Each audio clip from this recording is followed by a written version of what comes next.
Aïe, aïe, aïe. Ouais. Donc,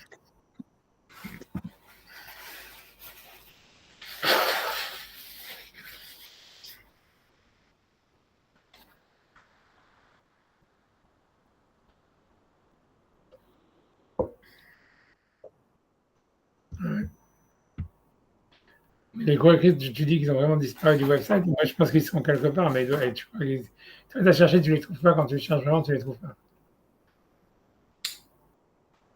Je t'entends pas, t'en mute. avant, ils étaient avec les vidéos et là, ils les ont séparés. Ouais, Les vidéos, mais pas les cours écrits. ouais, je vois. J'espère qu'ils sont pas disparus de la circulation. Parce que moi, au niveau des backups, j'en ai pas tellement. Je les recherche dans mes mails quand je les ai envoyés et tout ça. C'est fou. Ah, ouais. Moi, je les ai imprimés. Je dois avoir pas mal imprimé, pas mal aussi sur le disque dur parce que je les ai sauvegardés à un moment donné, mais pas tout, quoi. Ouais, non, c'est pas grave. C'est pas grave. Ok, alors, où est-ce qu'on est? Nous, on est Charles, on est avec Vav. C'est ça, on est dans Charles avec Vav. Ouais, toujours le Père Elvav, on est cave-bête maintenant, je crois. On est au milieu de cave-bête. Ok, Toujours dans les Haggaot. ok.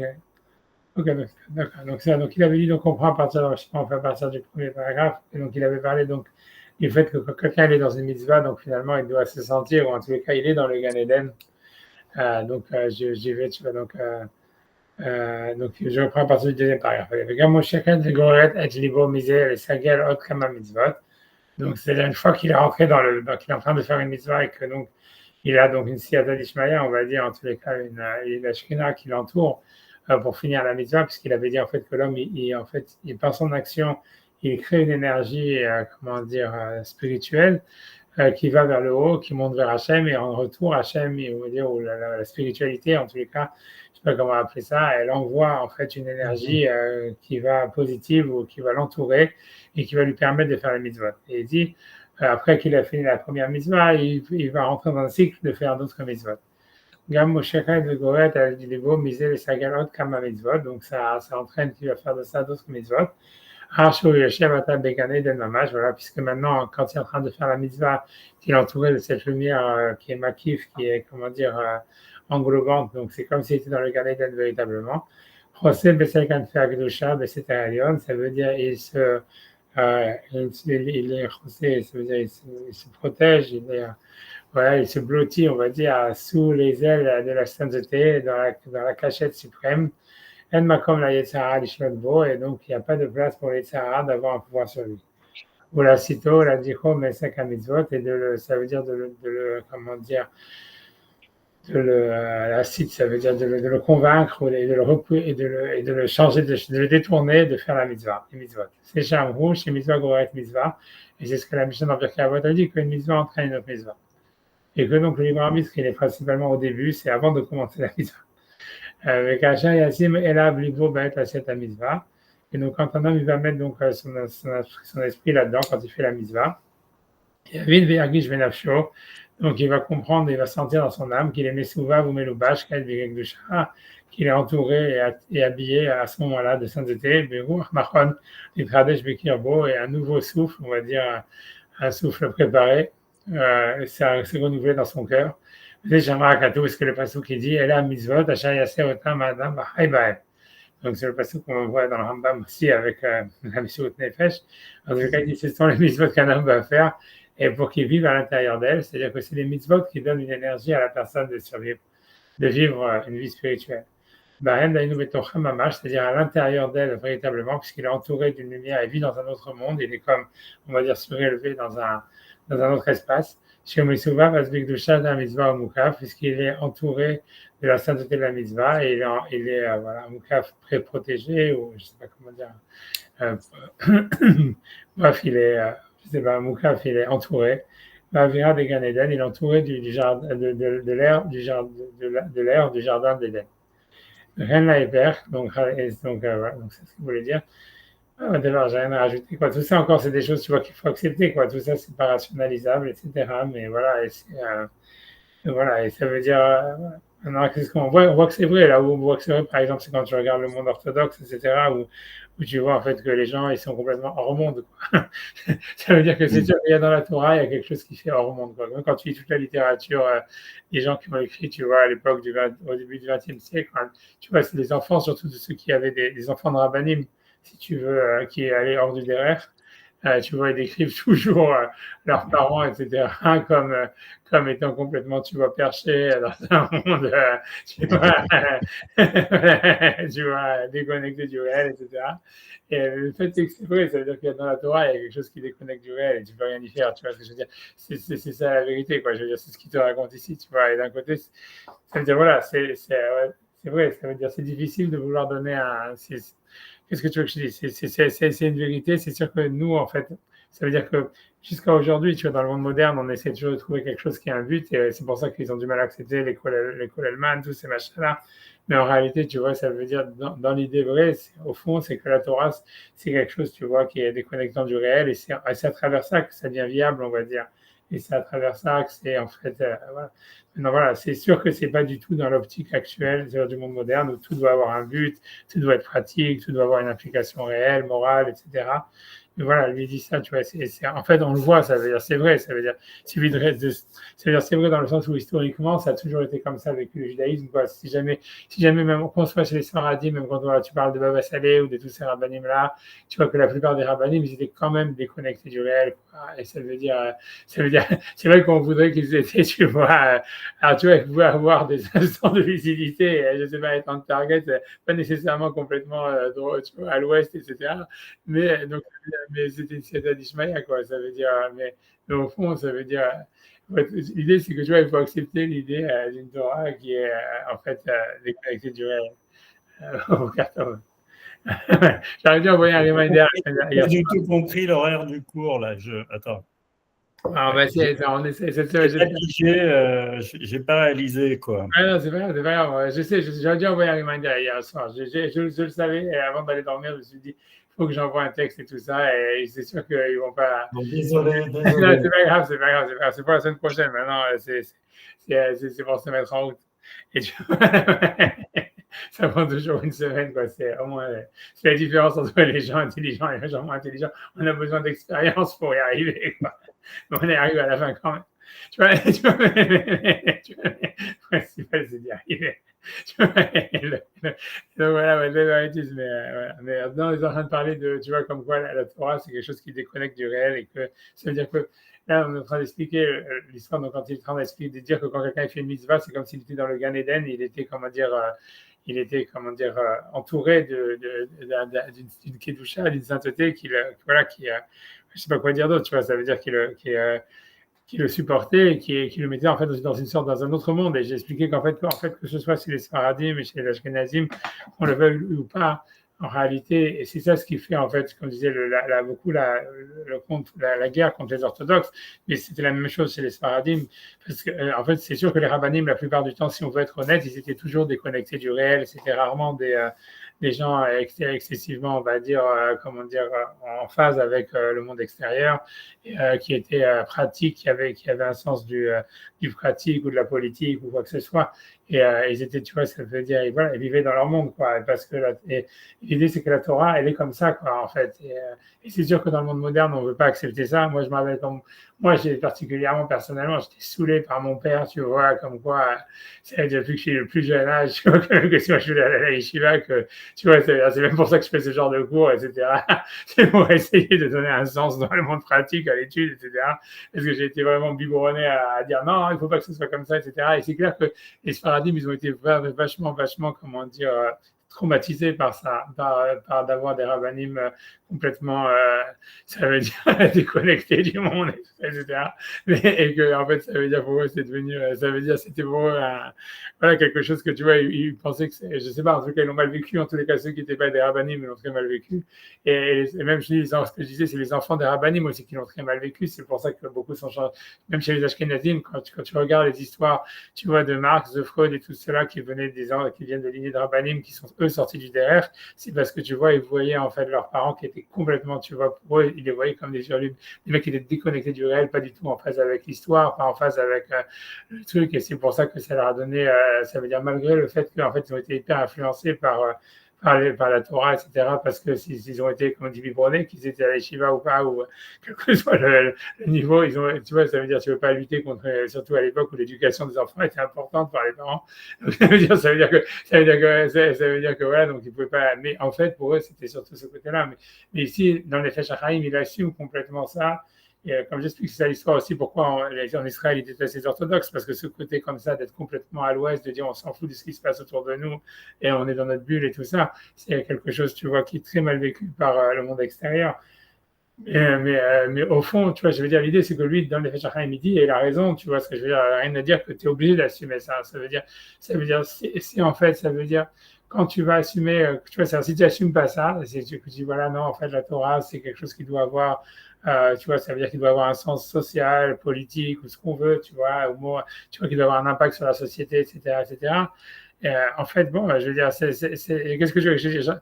C'est sûr, d'abord, je vois que moi, de mon histoire personnelle, je vois que c'est complètement voué à l'échec. Ça veut dire, c'est juste, c'est faux. Ça veut dire, c'est juste croire en quelque chose qui est faux. Ça veut dire, parce que voilà, parce que c'est pas vrai, parce qu'en réalité, la Torah elle peut très difficilement avoir un impact sur la politique ou sur le social, etc. Comme on le voit encore en Israël, c'est-à-dire dans le monde orthodoxe, ça veut dire d'une manière générale, c'est tous les rabbinim, si tu veux, c'est un peu les modernes orthodoxes, ou tu vois ce qu'ils ont voulu faire, le parti sioniste, etc. C'est qu'on voit qu'ils essayent, tu vois, comme Manitou, par exemple, voilà, tout ça, parce qu'on parlait de Manitou, ça veut dire, ça fait plus de mal que de bien, quoi, à la fin. Tu vois, ça veut dire le plus tu essayes, le plus tu t'embourbes dans un. Les seuls qui arrivent, c'est les chassidim, quoi. C'est pour ça que les Lubavitch, ça marche bien, parce qu'eux, ils sont complètement Ah, c'est ça, voilà, ça veut dire dans le ça. monde réel. Ouais, c'est ça, ils sont complètement dans le monde réel, mais tout en gardant, tu vois, un côté bulle, tu vois, ça veut dire que c'est pas Ouais, lié mais à. ils conjuguent les deux, quoi, réellement.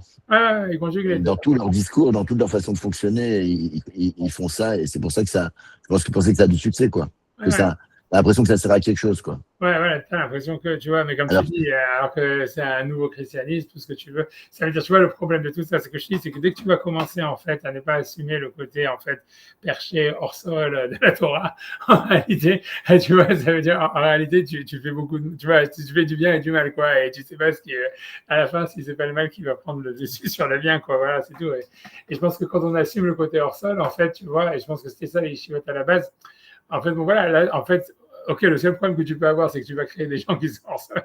Mais moi, c'est un choix, c'est vrai, mais d'un autre côté, tu vois, ça veut dire, voilà, si tu crois, en fait, puisque l'idée, c'est de dire que ça a un impact sur les mondes spirituels et qu'en fait, voilà, tu vois, c'est encore une fois, c'est un parti pris, c'est une chose que tu vois que pour lui, tu es obligé d'accepter, de dire, voilà, et en fait, c'est un truc assez simple, tu vois, c'est-à-dire que c'est quelque chose qui est marqué dans la Torah, si on veut que vous faites les mitzvot, Hachem, il vous bénit, etc.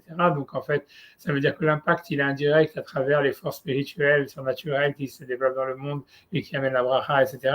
Tu vois, ça veut dire, voilà, quoi, ça veut dire, l'idée, c'est pour lui, donc c'est ça qui a un impact positif. Mais ce que je veux dire, voilà, en fait, c'est quelque chose, c'est tout ça, c'est pour expliquer, en fait, si on veut utiliser l'étude du Nefesh HaChaim ici pour expliquer comment est-ce que le monde, en fait, il est parti à la dérive. En fait, on peut voir très nettement qu'une des causes de la dérive, c'est parce qu'il y a eu une volonté, il y a eu une difficulté à accepter cette idée, quoi. Et en fait, ça veut dire du fait que cette idée, je sais que ça fait de la peine parce que tu vois, ça veut dire, on n'est complètement pas éduqué à ça, mais en réalité, c'est le fait d'accepter, en fait, comme je vous disais, un côté d'accepter le surnaturel, de fait, tu vois, que la Torah, elle a quelque chose, tu vois, en fait, qui est, tu vois, dans lequel il ne faut pas chercher une application pratique, une application morale, une application sociale, même, tu vois, ça veut dire quelque chose, tu vois, en fait, voilà, en tout cas, ça serait que accessoire s'il y en a une, quoi. Tu vois, encore une fois, je veux dire, tu vois, ça veut dire, parce qu'il y a de quoi parler sur ça, ça veut dire, ça veut dire mais en tout cas, l'idée, c'est qu'au fond, dans le principe de la Torah, il est comme ça. Et comme je vous dis, c'est que historiquement, si on regarde, on voit que ça a toujours été comme ça. Ça veut dire que tu vois, la plupart des grands rabbinim, c'est des rabbinim, tu vois, qui sortaient pas de leur bureau, ou tu vois, où ça veut dire, mais ça veut dire dans le sens où tu vois, ça veut dire qu'ils étaient pas, c'est-à-dire voilà, ils étaient hors sol au niveau du réel. Et tu vois, toutes les histoires qu'on raconte sur Baba Saleh, etc. Ceux qui ont connu Baba Saleh, ils disent que quand il y a plein de juifs marocains qui détestent Baba Saleh, qui sont devenus pas religieux à cause de Baba Saleh, parce que si tu veux, quand il dealait avec la réalité du monde, tu vois, les gens ils le considéraient tu vois, complètement, complètement, tu vois, à dire des mauvais conseils, etc. Je sais qu'il a beaucoup lutté contre, tu vois, plein d'écoles juives, etc., qui étaient plus modernes, etc. Et il y a plein de choses, tu vois, il y a plein d'histoires. La plupart des histoires sur le passé, elles sont positives, mais il y a aussi plein d'histoires négatives. Mais dans le sens où, mais au fond, c'est pas grave à partir du moment où lui-même, tu vois, c'est les gens qui venaient lui poser les questions. C'est pas lui qui cherchait à aller voir les gens, tu vois, pour leur donner des conseils. Et ça veut dire, et voilà, et toute sa force, elle était de faire des miracles, tu vois, c'est tout, et point à la ligne. Et tu vois, et ça veut dire, et voilà, mais ça veut dire, tu vois, c'est un truc qu'il voit, c'est un truc, c'est, lui, ce qu'il dit dans tous les cas dans les Nefesh HaChaim, et à mon avis, quelque chose qui est, tu vois, qui est vrai, ça veut dire, c'est le fait, c'est qu'il faut accepter cette idée-là, tu vois, ça veut dire, c'est sûr que c'est contre ce qu'on a été éduqué, tu vois, c'est contre c'est contre la société moderne, etc. Mais en fait, on peut pas faire évoluer, ça veut dire, on peut pas, en fait, même vivre en paix, en fait, avec la Torah si on n'accepte pas ça, d'une certaine manière. Et voilà, c'est tout, tu vois, C'est contre Maïmonide, ce que tu dis. C'est contre ouais, Maïmonide. c'est contre Maïmonide, tu vois, si on veut, c'est pas vrai, parce que tu vois, si tu regardes, tu vois, Maïmonide lui-même, tu vois, en réalité, il dit, pour lui, tu vois, ça veut dire la Torah, elle est pratique, elle est, si tu veux, ça veut dire, lui, il remplace la Torah par la philosophie, quoi, si tu veux. Parce que pour lui, à la fin, le but, c'est un homme, il doit être dans la méditation transcendantale, 24 heures sur 24, et c'est simplement, c'est une méditation platonicienne et pas une méditation qui est basée sur les textes de la Kabbale. Mais au fond, quand tu lis le guide des égarés, etc., à la fin, il lui dit, ouais, en fait, un homme, il doit vivre constamment dans la connexion avec le divin, et blablabla, etc. C'est-à-dire, toute cette idée, elle existe, finalement, d'être complètement, tu vois, dans un nuage. Sauf que voilà, sauf que pour lui, ça veut dire la Torah, elle n'est pas pour ça. Il dit la masse, elle n'est pas pour ça. C'est une grande reconnaissance que c'est pas la masse, une reconnaissance que voilà, que c'est pas quelque chose qui. C'est quoi l'histoire, si tu pousses le raisonnement? C'est une partie des Juifs qui doivent vivre, on va dire, en parasitant les autres Juifs, ou alors tous les Juifs parasitent le reste du monde. Et je prends le côté négatif, hein. Oui, mais c'est vrai que je Parce pense que que. moi, quelque part, j'ai rien à dire, si tu veux. Il y a des partis, je considère que le peuple juif, il y a plusieurs partis aux extrémités. Bon, ce qui me chagrine un peu dans l'histoire, c'est que euh, on est dans un monde de l'action, on est dans un monde matériel. Ça paraît, ce point de vue, il paraît déconnecté, à moins que, on va dire, nous, on soit chargé de donner une âme à ce monde matériel et qu'on le fasse fonctionner avec le monde spirituel. Je ne sais pas quelle est la vision. J'ai l'impression, qu'est-ce qu'on fout là à ce moment-là? Tu vois ce que je veux dire? Alors, s'il faut rester dans une bulle, non, mais c'est une vision de s'isoler du monde, une vision de vivre comme des Kohanim. Bon, je sais pas, hein, Mais, je ouais, cherche mais il le te dit, sens, Nefesh HaChaim, que c'est ça, absolument que ça fonctionne. pas reconnu. Non, mais peu importe si tu penses, si tu crois que ça fonctionne, que ça fait changer le monde simplement parce que tu es dans la Torah, c'est ça qui dit Nefesh Ouais, HaChaim. Tu bouges des mondes d'en haut. Donc tu ouais, t'en fous, toi. Tu vois pas la réalisation pratique ouais. Oui, quotidiennement. Mais on est si le d'accord. monde s'améliore, le monde s'améliore. Après, comment ça s'améliore? C'est moins ton, enfin, Ouais, c'est pas ton problème, c'est les anges et c'est tout moins ça. ton problème. Voilà, c'est ça. Il faut admettre que ça va se faire sans toi, quoi. Voilà, mais c'est une émouna, tu vois, c'est une foi, Voilà, tu vois ce que je veux dire, ce que je veux dire, c'est ça maintenant. c'est un lishma aussi, quoi. Comme tu dis, quand il dit c'est quoi, qu'est-ce qu'on fout là, pourquoi est-ce qu'Hachem il aurait créé les juifs comme ça, etc. Blabla, c'est une autre histoire, tu vois, ça veut dire surtout, whatever, tu vois, c'est ok, j'en sais rien. Honnêtement, tu vois, je veux dire, tout ça, c'est plus compliqué que ça. Ça veut dire, en fait, ça veut dire, je pense, tu vois, moi je pense pas que ça veut dire, j'ai exagéré un petit peu. Lui, c'est ce qu'il dit, c'est clairement ça ce qu'il dit. Dans la suite, tu vois, des chapitres, ça va être très explicite. Quand tu vas parler sur l'histoire de l'époque du roi Salomon, la différence entre les Juifs dans le désert et l'époque du roi Salomon, etc., ça va être très explicite. Il va être très explicite sur ça. Mais ce que je veux dire, moi je pense qu'en réalité, ça veut dire si on veut vraiment essayer de manager, comment dire, tu vois, d'essayer de faire un peu le shalom et d'être moins violent, on va dire, dans cette histoire, ça veut dire, ça veut dire on peut dire, tu vois, encore une fois, moi, je vous dis, le vrai problème, moi, l'histoire de tout ça, moi, j'ai pas du tout été éduqué comme ça, c'est pas du tout ma nature, etc. C'est pour ça, d'ailleurs, que on voit bien que, si tu veux, moi, depuis que je suis petit, tu vois, j'ai déjà à 18 ans, j'avais sorti un livre, à 19 ans, j'étais rabbin dans une communauté, tu vois, ça veut dire, voilà, ça veut dire tout dire, tu vois, ça veut dire, mais c'est mon expérience personnelle, elle m'a montré que c'était pas, peut-être pas le bon chemin, quoi, on peut dire. Et tu vois, donc, c'est-à-dire, je peux juger par expérience que, tu vois, que les résultats sont mitigés, on va dire, pour être poli, on va dire. Et tu vois, donc, mais ce que je veux dire, c'est que si on veut essayer de, comment dire, de manager, ça veut dire de mélanger les deux, ça veut dire, ça serait plutôt de dire qu'en fait, je sais pas comment expliquer, ça veut dire, je pense, par exemple, tu vois, c'est comme Nachmanide, il dit, par exemple, Nachmanide qui est un grand kabbaliste, tu vois, ça veut dire, voilà, lui-même, il dit, quand tu étudies quelque chose, essaye d'étudier quelque chose que tu pourrais accomplir. Et quand tu te lèves du livre, dans la lettre de Nachmanide, c'est marqué ça, et quand tu te lèves d'un livre, essaye toujours de voir qu'est-ce que tu pourrais accomplir. Et donc ça, c'est Nachmanide, tu vois, qui est dans la lettre. Mais l'idée, à mon avis, tu vois, c'est comme ça, c'est vraiment un peu comme l'histoire. C'est pour se répondre à la question de Yves, tu vois, c'est comme l'histoire de Yaakov, à chaque fois, je cite ça parce que je pense que, tu vois, il y a un vieux minhag chez les Ashkenazim de lire le passage de Yaakov, de la rencontre de Yaakov avec Esav, tous les jours. Ça veut dire que c'est une ségoula pour la Sarah, ça remet dans le Rama, etc. Il y en a qui ont le minhag de dire que le Motsai Shabbat, etc. Mais ça veut dire, c'est pour montrer que c'est un passage très important en réalité. Et pour moi, c'est parce que, tu vois, l'idée, c'est toujours cette histoire-là. C'est qu'au fond, on voit que Yaakov, il va se préparer à la guerre, il va faire des cadeaux, il va chercher une action. Mais en réalité, donc, l'idée, c'est, à mon avis, ça se joue, mais en même temps, il fait la prière, en même temps, tout ça. Je pense, tu vois, en fait, l'idée, c'est surtout d'avoir une sorte c'est parce que l'idée, c'est qu'il y a un dévoilement de la Shrina aussi à travers l'action de l'homme. Et ça, c'est sûr que l'homme, en fait, ça veut dire, voilà, ça veut dire que, voilà, comme il disait, quand il disait Sava Mikelem, lui disait qu'en fait, ça veut dire, c'est sûr que la Kedusha qu'il y a dans le pain qu'on mange, qu'on a travaillé pour le gagner, elle est beaucoup plus grande que la Kedusha qu'il y avait dans la manne. Et la raison pour laquelle, en fait, on n'arrive pas à ressentir la Kedusha qu'il y a dans la manne quand on mange quelque chose qu'on a travaillé pour le gagner, c'est parce qu'on n'arrive pas à avoir le dévoilement de la Shrina. Mais qu'en réalité, ça veut dire d'une certaine manière, il y a plus de Shekhina dans du pain qui vient de la terre que du pain qui vient du ciel, etc. Et l'idée, tu vois, l'idée dans tout ça, ça veut dire, tu vois, ça veut dire, pour dire ça veut dire, je sais pas comment expliquer, ça veut dire, ça veut dire l'idée, c'est qu'en fait, comme il a répondu, je pense que la raison, là, ça veut dire, ce qu'il dit lui-même, c'est de réunifier les mondes. Et en fait, si tu veux, donc en fait, ça se joue sur tous les tableaux. En réalité, c'est sûr qu'en fait, il y a un côté, ça veut dire que la Torah, où en fait, il y a un côté, il faut admettre le côté hors sol de la Torah qui admet le surnaturel, qui admet en fait quelque chose qui est, voilà, une énergie qui vient d'en haut, la transcendance, quelque chose en fait, qu'il y a des choses on est en fait constamment en dépendance par rapport à un influx divin qui nous dépasse, etc. Dans lequel on peut être actif, etc. Mais on admet aussi, tu vois, en fait, donc l'homme, en fait, il doit faire descendre cet influx divin à travers ses actions. Ça peut être, comme il dit, si le Nefesh HaChaim, les mitzvot, le fait de faire des actions ou d'étudier la Torah, etc. Mais en fait, à travers les actions qu'on fait quand Yaakov il se prépare à la guerre ou qu'il envoie des cadeaux à Esav, en fait, c'était en fait à travers ces actions-là aussi, il fait descendre la Shekinah, quoi.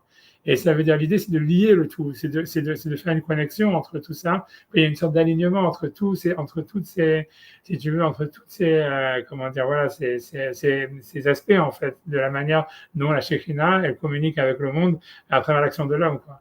En fait, c'est ça la vérité. L'histoire ultime, c'est ça, c'est que c'est pas nécessaire. Tu vois, lui, en fait, lui, il va aller dans une autre direction. Lui, il va dire non, en fait, l'étude de la Torah, machin, c'est tout. Et en fait, on va voir quand on va y arriver. Mais grosso modo, mais c'est sûr que, mais ce que je veux dire, en tout cas, ce qui est sûr, en tous les cas, c'est qu'il faut accepter le côté hors sol, le côté surnaturel de la Torah, etc. Et je pense, tu vois, ça veut dire, c'est quand on essaye de le rejeter à un moment ou à un autre, en fait, je pense que c'est là où, en fait. Sauf quand c'est détourné à des fins politiques, à des fins systémiques, que c'est systématisé, etc., que ça coupe, on va dire, que cette connexion entre les parties du monde juif est sectionnée, cloisonnée, etc. À mon avis, on est dans le faux, on est dans l'erreur, là. On est dans quelque chose qui, je veux dire, Oui, mais le problème, c'est impossible si tu veux, si tu revendiques une action, comme ça tu dis que tu es là, tu fais partie, maintenant tu t'intitules la partie des Lévis, on est Lévis, etc. Mais si c'est pas reconnu, si tu veux, au sein du peuple juif, alors c'est pas légitime, si tu veux, parce que c'est perçu aujourd'hui dans une société juive, dans la société israélienne, c'est perçu par la majorité comme simplement une exploitation politique du monde de la Torah et une corruption. Donc moi j'admets, bon, de toute façon, je n'ai pas vraiment d'opinion, le bon Dieu, il fait fonctionner son monde comme il a envie de le fonctionner, de toute façon, ça nous dépasse complètement, il utilise les voies, etc., et c'est pas moi qui vais le corriger, c'est déjà en soi, si tu veux, se retrouver comme ça sur un bout de terre ou même exister dans le monde, c'est déjà en soi une véritable bracha. Donc, j'essaie simplement de comprendre, et moi j'admets, si tu veux, l'être humain, il est très divers, que ce soit les juifs ou ailleurs, c'est vraiment bon. et que dans notre esprit étriqué de français, si tu veux, on a encore plus de mal à l'admettre, on va dire. En Israël, je veux dire, c'est quand même une ouverture d'être en Israël, si tu veux, par rapport au côté complètement demeuré et étriqué des Français, mais bon, voilà, mais simplement, si tu veux, il faut que cette chose-là puisse vraiment être reconnue et la faire exister sincèrement. Et pour ça, il faut qu'il y ait une reconnaissance. Et pour ça, il faut qu'il y ait une reconnaissance mutuelle.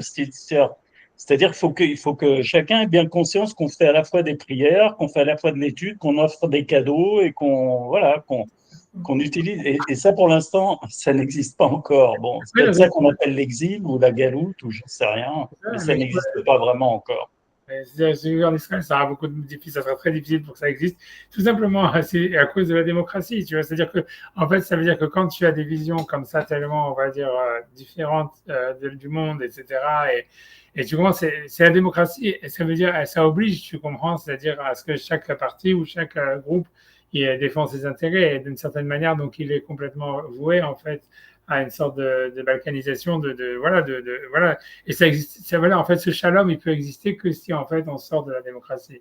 Et ça veut dire, au moins, tu vois, à moins d'avoir, tu vois, ça veut dire, outre que tout le monde soit d'accord sur un consensus, tu vois, ce qui, à mon avis, a peu de chances d'arriver.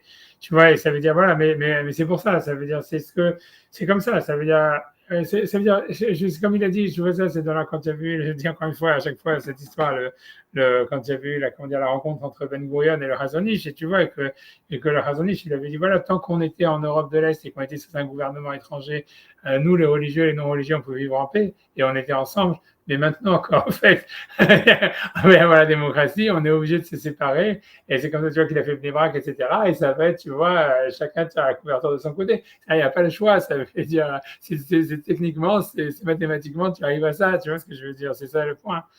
C'est pour ça, tu vois, ça veut dire, c'est ça le problème d'Israël. C'est pour ça que c'est très difficile, tu vois, pour les Juifs d'habiter là-bas, on va dire, ça veut dire au niveau spirituel, parce que c'est un monde, tu vois, ça veut dire, voilà, où en fait, voilà, du fait qu'on a le pouvoir, que c'est un pouvoir démocratique, etc., et qu'il y a plein de sortes de juifs, etc., donc ça fait en fait un monde hyper, quand même assez fracturé, tu vois, et même s'il y a un consensus social qui est en train ça veut dire de s'établir, et que ce qui est bizarre, enfin, c'est sûr que l'armée a un très grand sens dans ce consensus, tu vois, et que c'est pour ça que le fait de rejeter l'armée, pour eux, je pense, tu vois, c'est ça le vrai problème des Haredim, c'est parce que pour eux, c'est pour le reste de la société, celui qui rentre pas dans l'armée, un arabe, il rentre dans l'armée, il rentre dans la société, tu vois, c'est une des raisons, je pense, pourquoi quand il y a eu le 11 septembre, le 7 novembre, là, j'ai oublié comment c'est 7 octobre, il n'y avait pas ça veut dire, il n'y a pas beaucoup, tout le monde avait peur que tous les musulmans qui sont en Israël, qui sont 15%, ils se révoltent et que ça soit la fin, ils ne l'ont pas fait, tu vois, alors qu'ils avaient un moment en or de le faire. Il y a eu un moment où c'était le chaos total.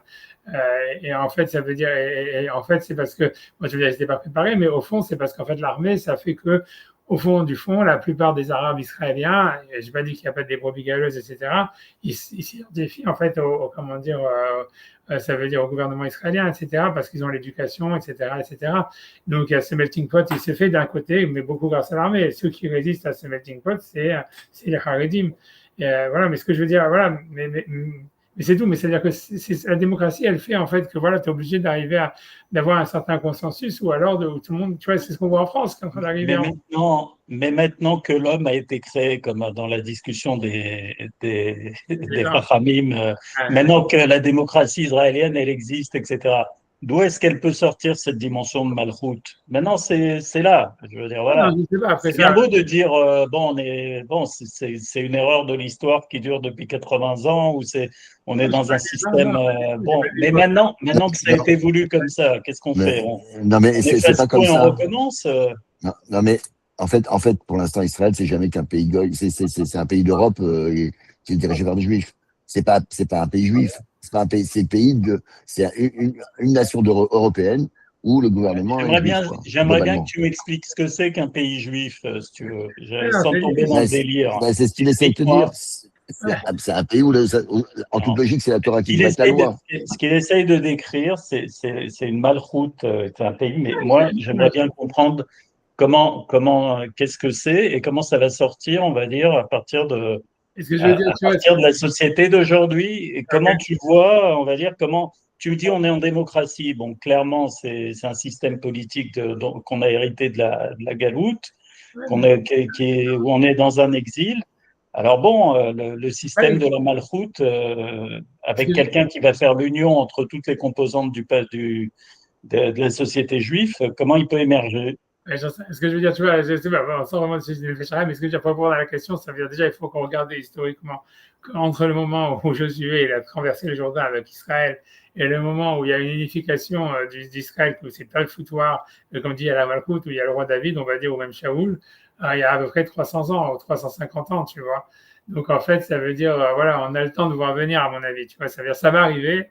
mais voilà, il faut laisser passer encore un peu 2 siècles. D'ici là, on est dans l'époque des Shoftim, quoi. C'est ce qui se voit.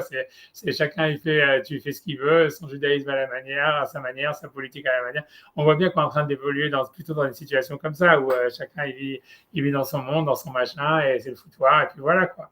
Mais c'est dans ce foutoir-là, on va dire, je sais pas, dans ce terreau, qu'en fait, il y a les graines du Mashiach, la route, etc., ils sont plantés, quoi. Après, voilà. Et ça a pris 3 siècles rien que pour, ça veut dire, voilà, voilà, à la première fois. Donc, je sais pas pourquoi ça prendrait, ça serait plus rapide cette fois-ci. Voilà. Voilà, après, voilà, c'est des choses qui sont venues par défaut, quoi. Voilà, il y a eu les goïms, comment ça s'est passé à l'époque de Shaoul, etc. C'est les Juifs, on voit bien, ils se sont rassemblés, ils ont demandé à Shmuel, etc. Justement, la question, c'est que ça n'avait pas l'air d'aller si mal que ça, tu vois, c'est ça la raison pour laquelle Hachem leur en veut d'avoir demandé un roi, etc. Donc voilà, donc il y avait, voilà, c'est des étapes, voilà, c'est l'histoire, c'est encore une fois, comme vous avez dit, c'est ça l'histoire, c'est qu'il faut bien reconnaître le côté surnaturel qu'il y a dans l'histoire de l'humanité, de l'histoire du peuple juif. C'est ce qu'il te dit, ça veut dire, même si pour nous, en fait, au niveau personnel, c'est difficile de dire, ah voilà, je vais faire Shabbat, c'est là ce qui va me donner la parnassa, ou j'en sais rien, tu vois, je vais mettre les tefilines, c'est ce qui va faire que je suis en bonne santé. Alors que tu vois, lui, il dit, c'est ça, ça veut dire que c'est ça ce que plus ou moins la Torah te dit, tu vois, et que donc, c'est difficile, en fait, mais ça veut dire, c'est difficile on va dire, à y croire, on va dire, parce qu'on n'a pas été éduqué comme ça, on va dire, on n'a pas été, la société, elle pense pas comme ça, etc. Mais l'idée, on voit bien en tous les cas au niveau national que c'est assez évident, quoi, que le peuple d'Israël, il n'y a rien de normal qui se passe. Ça veut dire que tout est surnaturel. Comme à chaque fois, la création de l'État d'Israël, la Shoah, ce que tu veux, l'antisémitisme partout dans le monde, en Europe, en France, ça c'est complètement pas, il n'y a aucune explication rationnelle à tout ça. Ça veut dire on voit tous les jours, tu vois. Ça veut dire donc au niveau national, c'est assez clair de voir que, comme voilà, on n'a pas, on comprend pas comment le monde comment ça fonctionne, voilà. Mais donc voilà, donc pour moi c'est tout. Il y a pas, et c'est pour ça, je veux dire, déjà si on a, ça veut dire si on veut cette humilité ou j'en sais rien. Je pense que c'est que comme ça qu'on peut comprendre le futur, tu vois. C'est-à-dire, c'est tout à fait clair quand on dit voilà que les prophètes, il y avait des prophètes en Israël qui connaissaient le temps messianique et qui savaient quand le Mashiach allait arriver, etc. Ça veut dire c'est pas parce qu'en fait ils avaient une vision volontariste en disant ah le Mashiach c'est ça, etc., etc. C'est-à-dire pour pouvoir voir le futur, il faut déjà, ça veut dire accepter le présent, tu vois, accepter la chose telle qu'elle est. Et plus tu comprends, plus tu arrives en fait à te dégager d'une vision de qu'est-ce que tu penses que ça devrait être le Mashiach ou qu'est-ce que tu penses que ça devrait être le futur, plus tu es capable de le voir, quoi. C'est ça l'histoire, tu vois, c'est ça la prophétie. Donc, voilà, donc c'est pour ça. Donc moi, je ne sais pas si j'ai la prophétie. En tous les cas, je pense que j'ai quand même assez d'intelligence pour dire que voilà, qu'on voit. Le truc, c'est pour voir, il faut ne pas voir, quoi. Il ne faut pas chercher à voir, en tous les cas, clairement, tu vois. Et donc, c'est pour ça de savoir comment est-ce que la royauté, elle va émerger. S'il y a une royauté qui émerge, qu'est-ce que ça va être le Mashiach? Je pense que voilà, je pense encore une fois, c'est pour ça que la Gemara ne le dit pas, etc. On va arriver bientôt dans le Rambam. Mais je pense que c'est parce que c'est pas défini, c'est pas décidé, c'est l'histoire, elle s'écrit au présent, quoi. Ça veut dire, on sait que le Mashiach, il va arriver, ou quoi que ce soit, qu'il y aura un état de grâce quelconque, une finalité, voilà, où finalement tout va s'aligner, si on veut, voilà, etc. Une nouvelle étape dans l'humain, mais qui va durer ce qui va durer, mais on ne sait pas qu'est-ce que c'est cette étape, on ne sait pas comment ça va se manifester. Et la raison, c'est parce qu'en fait, c'est pas parce que on ne connaît pas le futur, c'est parce que en fait, il y a une fonction random. Donc on sait, tu vois, c'est tout. Ça veut dire voilà, ça peut se passer de plusieurs manières, mais voilà. Mais je pense que rien que si on dit historiquement on voit historiquement comment ça s'est passé. Je veux dire, c'est sûr que cette période de 350 à peu près qu'il y a eu entre Josué et David ou Shaoul, en fait, et politiquement parlant, elle est très difficile à comprendre. Ça veut dire on ne comprend pas exactement comment l'État tenait, comment, ça veut dire, comment, tu vois, quelle était, parce qu'il y avait même des guerres civiles entre les tribus à des moments, il y a tout ce qu'on veut, tu vois, ça veut dire que ça devient des trucs complètement, et à la fin, tu vois, le truc, il a tenu malgré les attaques des peuples autour, etc. On comprend pas, l'histoire, elle nous est décrite d'une manière vraiment, tu vois, comme quelqu'un on a l'impression de quelqu'un qui était complètement ivre-mort, qui a écrit l'histoire, tu vois, ça veut dire, ça veut dire parce que les divins ont une conscience, tu vois, de ce qui se passe, encore une fois, il y a tout d'un coup, on est attaqué, on ne sait pas pourquoi, et puis il y a un type qui se lève et qui va venger les autres, et les Juifs font tchouva, et puis après on refait, grosso modo, toute cette période de 350 ans, c'est des attaques un peu comme celle du 7 octobre à Tchalarigo, avec quelqu'un qui, tu vois, qui se truc, et je sais pas, une revanche, etc., qui entraîne un moment de tchouva qui dure 5, 10, 15, 20 ans, etc., et ensuite, hop, rebelote, et ainsi de suite. Et on ne comprend pas exactement, tu vois, ça veut dire ça veut dire qu'est-ce qui se passe au fond, ça veut dire quels sont les enjeux, ça veut dire voilà quoi.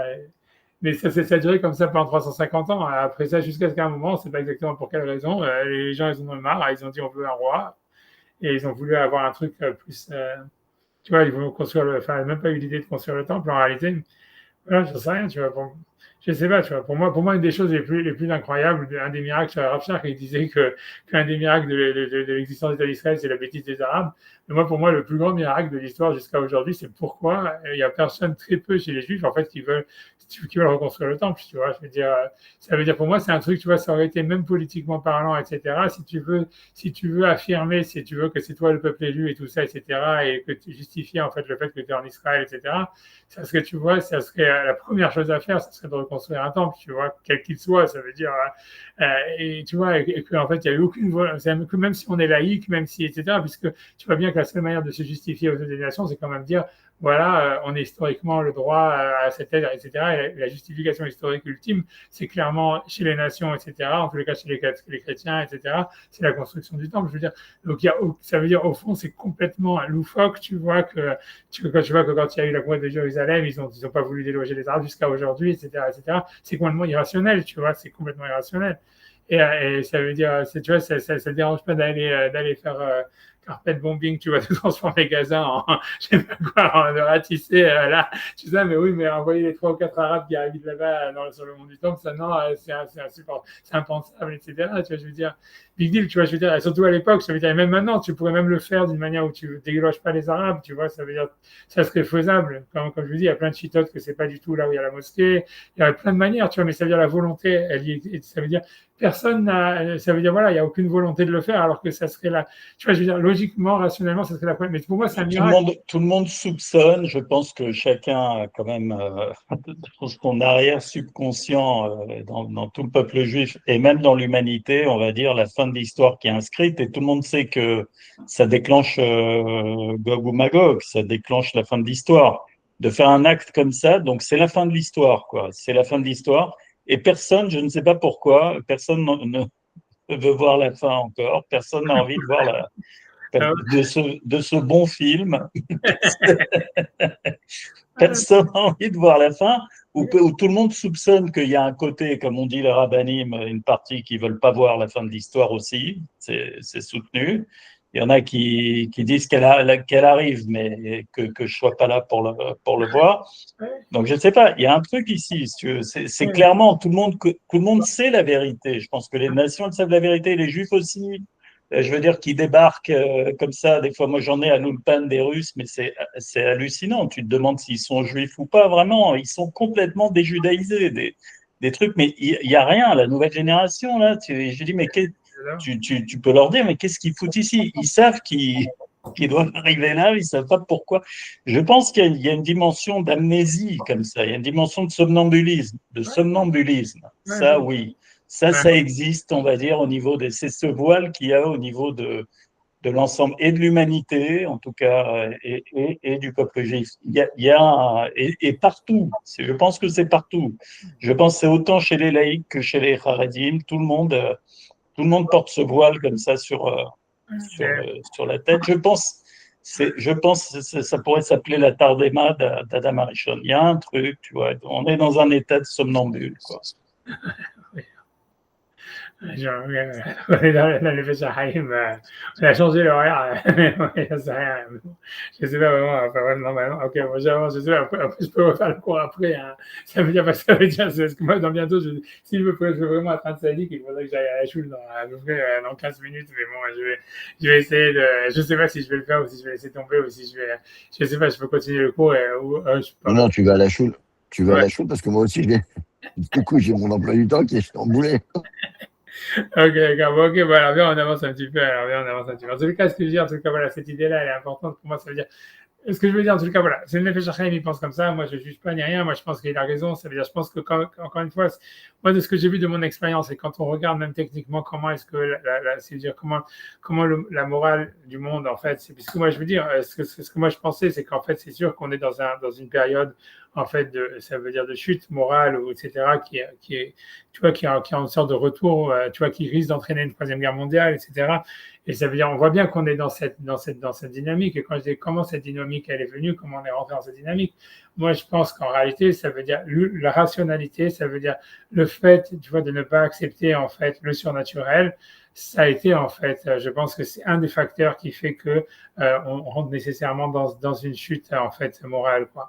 Parce que ce que je veux dire, tu vois, moi je l'ai vu d'une manière très technique quand on regarde, tu vois, dans le monde rabbinique, tu vois, c'est-à-dire une fois que tu vas faire des discours, si tu veux faire un discours qui va impacter sur les gens, tu vois, quel que soit ton agenda, tu vois, en fait, donc tu dois obliger, tu vois, si tu veux justement moduler ton discours par rapport au public, tu dois, en fait, si tu veux plein de choses, tu vois, en fait, tu vas le, tu vois, c'est comme il fait le christianisme, si tu veux. Ça veut dire, tu vois, c'est pour ça qu'il n'y a plus de différence entre les rabbins consistoriaux et un prêtre catholique. Ça veut dire, parce que ça veut dire, c'est l'idée, c'est, tu vois, au fond du fond, c'est parce que voilà, tu fais que essayer de faire du prêchi-prêcha et de faire si tu veux, parce que tu vas avoir un impact, donc tu veux plaire, donc tu veux t'adapter, si tu veux. Et en fait, quand tu fais ça, tu peux pas endiguer, en fait, si tu veux, une sorte de spirale négative, de dynamique négative de l'homme qui, en fait, tu vois, ça veut dire qui cherche, en fait, qui va vers la violence, etc., qui a besoin d'être endigué par une force, en fait, tu vois, extérieure. Et en fait, si tu invoques pas le surnaturel, en réalité, tu n'as pas les capacités, en fait, d'endiguer cette chute. Tu vois. Et encore une fois, je veux dire, si tu regardes l'islam, pourquoi l'islam il prend le dessus maintenant? C'est parce qu'à cause de ça, tout simplement parce qu'eux, ils sont partis dans le parti pris contraire. Ça veut dire que pour eux, ça veut dire assumer le surnaturel, assumer l'intervention divine, etc. Et que l'homme, en fait, il doit s'adapter à ce surnaturel, au divin et pas le contraire. En fait, tu vois, voilà, grosso modo, on le veuille ou pas, ça leur donne une supériorité, tu vois. Ça veut dire, voilà, c'est pour ça que voilà, et voilà, ils font ce qu'ils font, quoi. Je veux dire, tu vois, je suis pas en admiration devant, devant les musulmans, loin s'en faut, tu vois, mais je veux dire, au fond, ça veut dire, c'est le fait de pas avoir nié ce point, ça donne un avantage tactique énorme, tu vois, par rapport à celui qui l'a nié, quoi. Celui qui l'a nié, en fait, il est nécessairement, en fait, il est obligé à chaque fois de s'adapter à sa manière d'être, d'obliger d'adapter sa manière de penser à sa manière d'être, et donc finalement, il descend petit à petit, puisque le corps ou la société elle-même, tu vois, elle déshumanise l'homme, etc., etc., et donc il n'a pas les moyens, lui, il s'est coupé, si tu veux, les ailes qui l'empêcheraient, en fait, d'endiguer et de devenir un instrument de sa propre société. Et donc, il devient lui-même un instrument et donc une société décadente, etc. C'est-à-dire l'individu devient un produit, quoi, grosso modo. Et en fait, la seule manière de sortir, ça veut dire de faire échapper en fait l'homme à devenir un produit, ça veut dire un outil de sa propre société, etc. En fait, c'est une sorte c'est une foi en nation naturelle qui serait, tu vois, immuable, etc. Et qui aurait une intervention dans le monde réel. Et voilà, une fois qu'on a cette foi, même si on est le plus con des cons, un arabe, tu vois, eh ben, on va quand même battre, tu vois, le type le plus intelligent, tu vois. Ça veut dire un français, on va dire. Tu vois, ça veut dire, tu vois, et c'est vrai, tu vois, ça veut dire, c'est aussi simple que ça, tu vois, ça veut dire, et voilà, je veux dire, on le voit, c'est-à-dire l'histoire nous le montre, ça veut dire, c'est une réalité.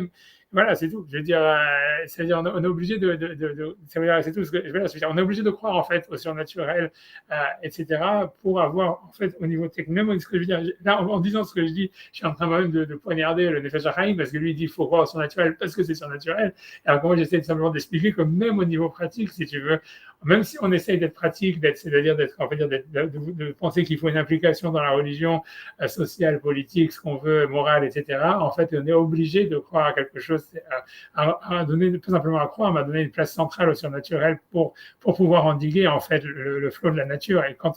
Et si on n'accepte pas ça, en fait, finalement, on est voué, en fait, à la rechute et à la guerre ensuite, etc. Et je veux dire, tu vois, c'est tout. Je veux dire, ça veut dire, voilà, je veux dire, ça se voit. Encore une fois, moi, je l'ai vu dans mon expérience personnelle, puisque moi, tu vois, en fait, moi, j'ai toujours été comme ça, tu vois, à caresser les gens dans le sens du poil, etc. Tu vois, ça veut dire en alliant, si tu veux, un travail de psychologue, psychiatre, à rabbin, tu vois, etc. Et au début, tu vois, si tu veux, donc j'étais, comment dire, tu vois, super impressionné des résultats, si tu veux. Mais en fait, il suffit de voir, tu vois, comme je dis, ça a l'impact aussi sur le long terme, sur les élèves, sur la communauté, etc. Et tu te rends compte, en fait, que non, en fait, c'est, OK, ça veut dire que tu as été un produit, tu as été un service, tu vois, tu as été un produit ou peu importe, mais en fait, ça n'a pas eu un impact réel, en fait, voilà, sur les gens ou peu importe, sur la société, tu vois. Ça veut dire, tu vois, c'est comme si tu as soigné, tu as fait un protocole compassionnel devant des malades en maladie de stade terminal, tu vois. Et ça veut dire, tu vois, c'est ça, tu vois, c'est tout, tu vois. T'as guéri personne, quoi. Et tu vois, ça veut dire, Ouais, mais d'un autre côté, quand tu dis ça, tu dis que ça serait figé dans ce cas-là, la Torah. Le truc, c'est qu'on est dans une Torah super dynamique.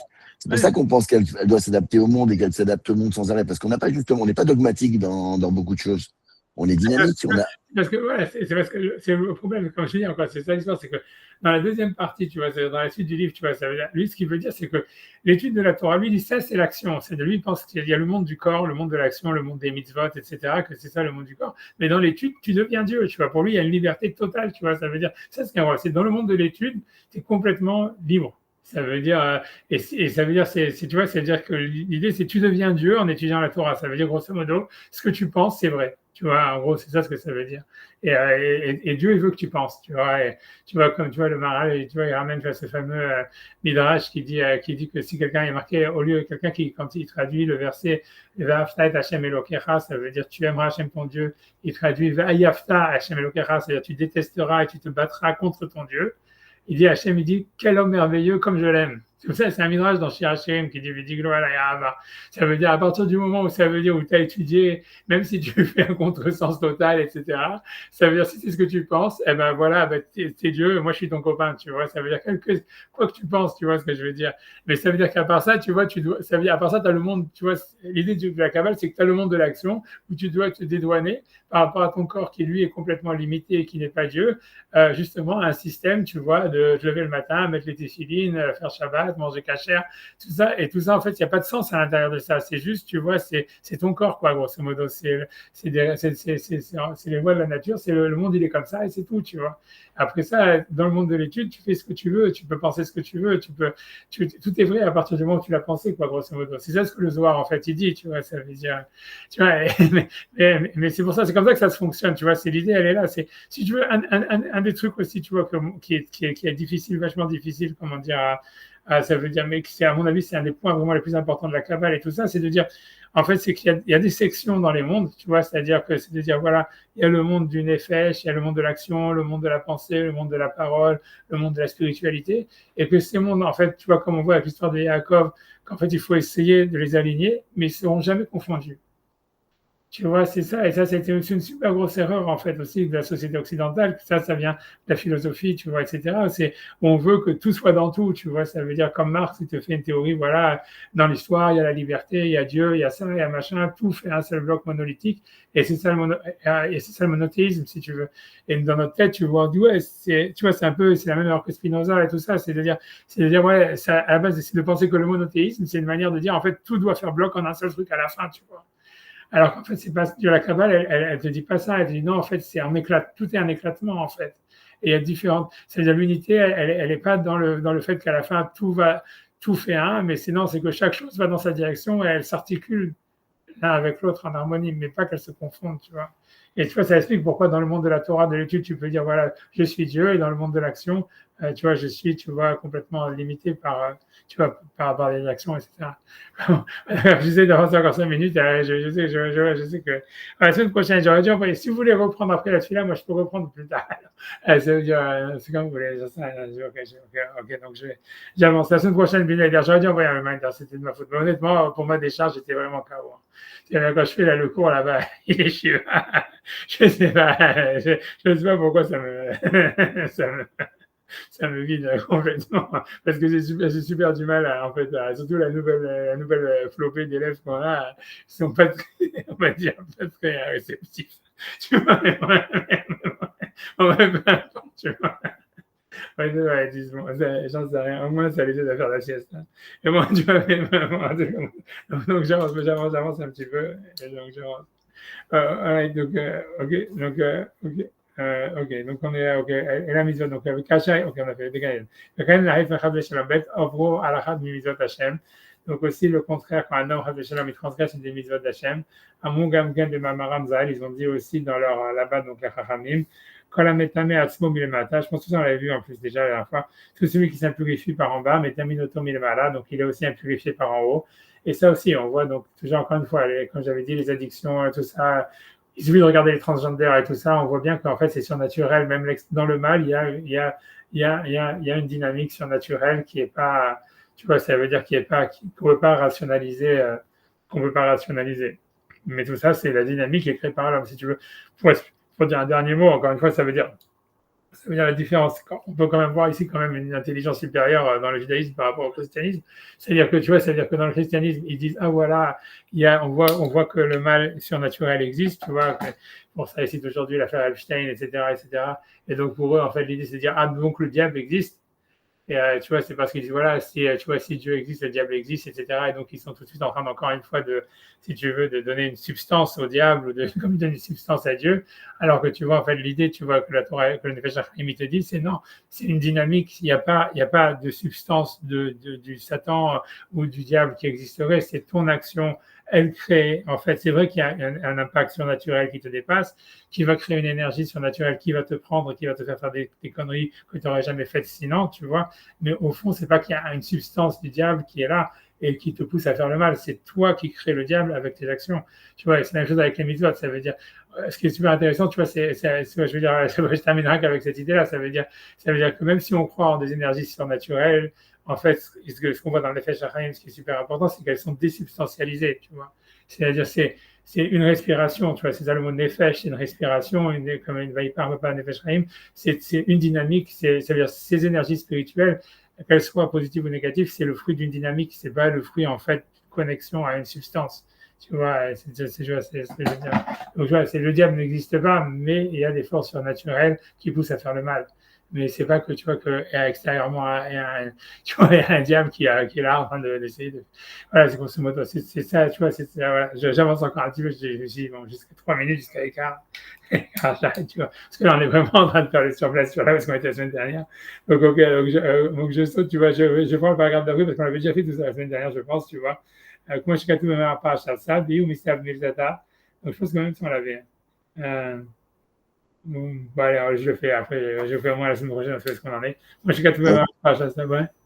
On n'avait pas fait le dernier paragraphe de la page. Ouais, c'est ça, on n'a pas Les fait deux derniers. Voilà. Vazene Amarakatu Venitamtem Bam.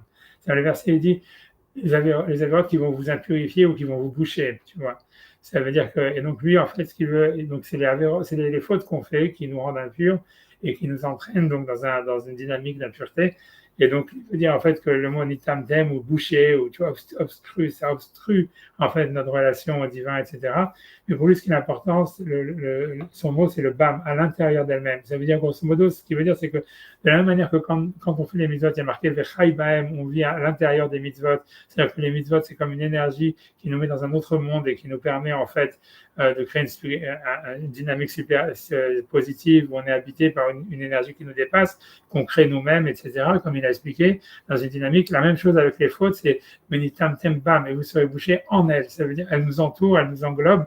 Ce qu'il est en train d'expliquer l'histoire de la lumière englobante, ici de l'obscurité englobante, où on est pris par quelque chose qu'on a créé nous-mêmes et qui nous empêche, en fait, si tu veux, d'avoir du contrôle, voilà, qui nous entraîne vers le bas. Mais c'est dans le monde BAM, ça veut dire on est englobé dans l'action qu'on fait, on est dépassé par l'action qu'on fait. C'est surtout ça l'idée. Ça veut dire, c'est pas en fait qu'on décide de faire une action, ensuite l'action, ok, elle disparaît avec une fois qu'elle est finie. Non, c'est en décidant de faire une action, on est pris par l'action qu'on va faire, et cette prise, ça veut dire cette prise de contrôle que l'action a sur nous, en fait, elle nous entraîne à en faire d'autres, tu vois, ou à nous mettre dans une certaine manière d'être, de penser, etc., qui peut être positif ou négatif, mais en fait, on est pris par l'action qu'on fait. Et on n'est pas maître de l'action qu'on fait une fois qu'on a décidé de la faire. Ça veut dire on a un libre arbitre que tout au début, quoi. J'avance, j'ai fini la phrase. Puisqu'à ce moment-là, il est attaché et entouré par un souffle d'impureté. La vient de Guéhénom, et c'est le souffle de l'enfer. Mais la fait faux, Makifo, Gambo, Deno, donc il vit déjà dans l'enfer, c'est-à-dire l'homme qui est dans une dynamique de mauvaise, il vit déjà dans l'enfer. On voit ça avec les gens qui sont dans les addictions, etc. Machin, blabla. Ça veut